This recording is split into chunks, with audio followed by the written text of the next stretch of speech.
अब आगे हम पढ़ते हैं। आयकर संबंधी समस्त व्यवस्थाओं को भली प्रकार समझने के लिए निम्नलिखित अधिनियमों एवं नियमों का अध्ययन आवश्यक है। तो इनकम टैक्स को समझने के लिए जो इम्पोर्टेंट एक्ट्स है, अधिनियम्स है, एक तो वो हमें जानना है और साथ में उससे जुड़े हुए नियम, ये दोनों चीज़ों का हमें नॉलेज होना बहुत ज़रूरी है। तो पहला है आयकर अधिनियम 1961। फर्स्ट है, अब पहला अधिनियम एक्ट जो है वो है आयकर अधिनियम 1961। इस अधिनियम की धारा 1 के अनुसार इसे आयकर अधिनियम 1961 कहते हैं। यह अधिनियम 1 अप्रैल 1962 से लागू हुआ था तथा संपूर्ण भारतवर्ष पर लागू होता है। इस अधिनियम में 298 धाराएं एवं 14 अनुसूचियां है। आयकर अधिनियम 1961 में भी अनेक प्रकार संशोधन किए जा चुके हैं। लगभग प्रत्येक वर्ष वित्तीय अधिनियम द्वारा इसमें संशोधन किए जाते हैं। तो प्रत्येक वर्ष वित्तीय अधिनियम द्वारा इसमें संशोधन किए जाते हैं। इसके अतिरिक्त समय समय पर टैक्सेशन लॉज अमेंडमेंट्स एक्ट द्वारा भी परिवर्तन किए जाते रहे हैं। जितनी तेजी से भारत में आयकर अधिनियम में परिवर्तन हुए हैं उतनी तेजी से संभवतः विश्व के किसी भी देश में आयकर से संबंधित कानून में परिवर्तन नहीं हुए हैं। प्रत्यक्ष कर प्रणाली को सरल बनाने एवं कर की चोरी को रोकने के उद्देश्य से प्रत्यक्ष कर कानून संशोधन अधिनियम 1987 एवं प्रत्यक्ष कर कानून संशोधन अधिनियम 1989 एवं प्रत्यक्ष कर कानून संशोधन अधिनियम 2006 पारित किए गए हैं। इन अधिनियमों द्वारा किए गए संशोधन अत्यंत महत्वपूर्ण है। फिर दूसरा एक्ट है इसमें। तो पहला एक्ट तो हमने देखा आयकर अधिनियम 1961 है, जो लागू कब हुआ था? 1 अप्रैल 1962 में, ठीक है। और इसमें इस अधिनियम में कितनी धारा है? 298 और 14 अनुसूचियाँ।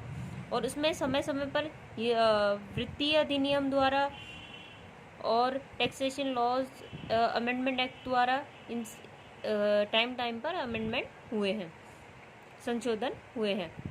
तो बहुत सारे संशोधन आज तक हो चुके हैं। अब सेकंड है आयकर अधिनियम 1962। इस अधिनियम के नियमों के नियम 1 के अनुसार इनको आयकर नियम 1962 कहते हैं तथा ये 1 अप्रैल 1962 से प्रभाव में आए थे। ये नियम आयकर अधिनियम के अनुरूप सप्लीमेंट है, अतः इसमें ऐसा कोई प्रावधान नहीं दिया जाता है जो अधिनियम के प्रावधानों से विरोधाभास रखता हो। मतलब जो पहले 1961 वाले एक्ट में है वो इसमें भी है, इसमें उसके अपोजिट कोई बात नहीं कही हुई है, उसके पैरेलल उसको सपोर्ट करता है ये, ठीक है।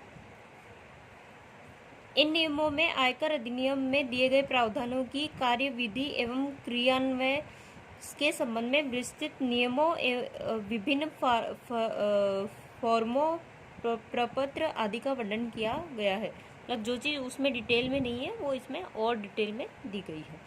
हास्य की दरें, अनुलाभों के मूल्यांकन, ब्याज की गणना आदि से संबंधित प्रावधान इन नियमों में ही दिए गए हैं। अधिनियम की भांति इस नियमों में भी अक्सर संशोधन होते रहते हैं।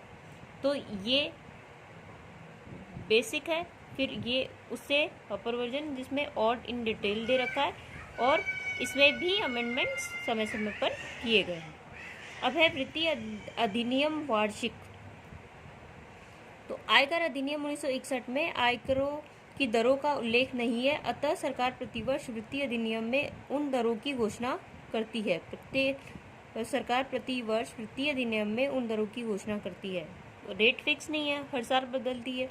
तो उसकी बजट में फरवरी में जब बजट पेश किया जाता है तब इनकम टैक्स की दरें भी उसमें फिक्स होती है। डायरेक्ट इनडायरेक्ट सभी तरह की टैक्स की जो दर है वो निश्चित होती है, जिनके आधार पर कर चुकाना पड़ता है। साधारणतः वित्त मंत्री फरवरी माह के अंतिम दिन संसद में वित्त विधेयक पेश करता है, परंतु वर्ष 2018 का वित्त विधेयक फरवरी 2018 के प्रथम दिन पेश किया गया तथा सरकार ने इसे भविष्य में भी फरवरी माह के प्रथम दिन पेश करने का निर्णय लिया। अब इसमें चेंज हो गया 2018 से, ये पहले लास्ट डे ऑफ फरवरी उसको डिक्लेयर किया जाता था या उस वीक में, और अब पहले दिन ही इसको पेश किया जा रहा है फरवरी में। इसी आधार पर वर्ष 2019 का अंतिम वित्त विधेयक एवं वर्ष 2020 का वित्त विधेयक भी फरवरी माह के प्रथम दिन पेश किए गए।